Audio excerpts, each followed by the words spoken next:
వచ్చింది.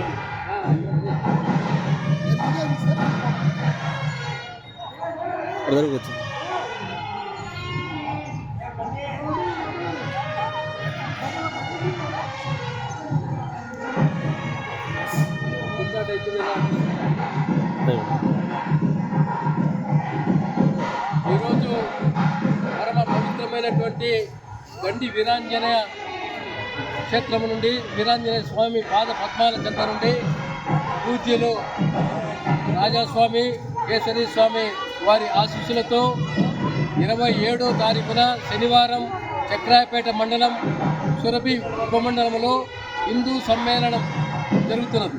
ఈ హిందూ సమ్మేళన కార్యక్రమానికి ముఖ్య అతిథిగా గిరిజానంద స్వామి బ్రహ్మంగారి మఠం, అచలానంద స్వామి ఆశ్రమ పీఠాధిపతి, ఆర్ఎస్ఎస్ ప్రముఖులు మరియు గ్రామ పెద్దలు పాల్గొంటున్నారు.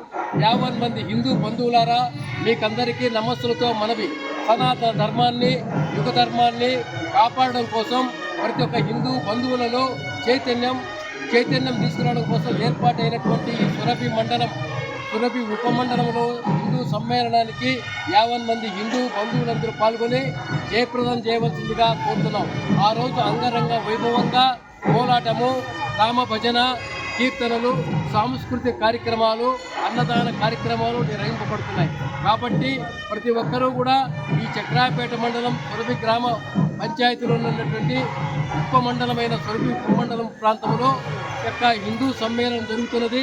ఆ హిందూ సమ్మేళనంలో 50 మంది అందరూ కూడా కులాలకు అతీతంగా, వర్గాలకు అతీతంగా, రాజకీయాలకు అతీతంగా మన ధర్మాన్ని, మన సంస్కృతిని పరిరక్షించుకోవడానికి ఏర్పాటు చేసినటువంటి పవిత్ర కార్యక్రమంలో మీరంతా కూడా పాల్గొనవలసిందిగా సవినయంగా ప్రార్థిస్తున్నాం.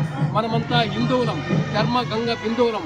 మన భారత సనాతన ధర్మాన్ని, మన యొక్క దేవాలయాల్ని, మఠాలని, ఆశ్రమాలను, సద్ధర్మాన్ని, సంస్కృతిని కాపాడవలసినటువంటి బాధ్యత మన అందరిపైన ఉన్నది.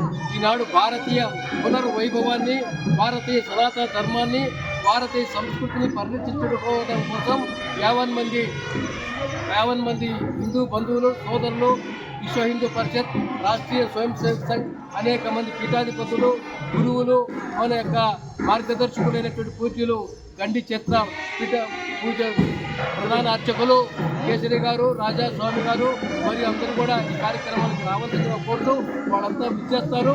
మీరందరూ కూడా పాల్గొని ఈ యొక్క హిందూ సమ్మేళనాన్ని జయప్రదం చేయాల్సిందిగా కోరుతున్నాం. జై శ్రీరామ్, జై శ్రీరామ్, జై శ్రీరామ్, జై శ్రీరామ్, జై శ్రీరామ్.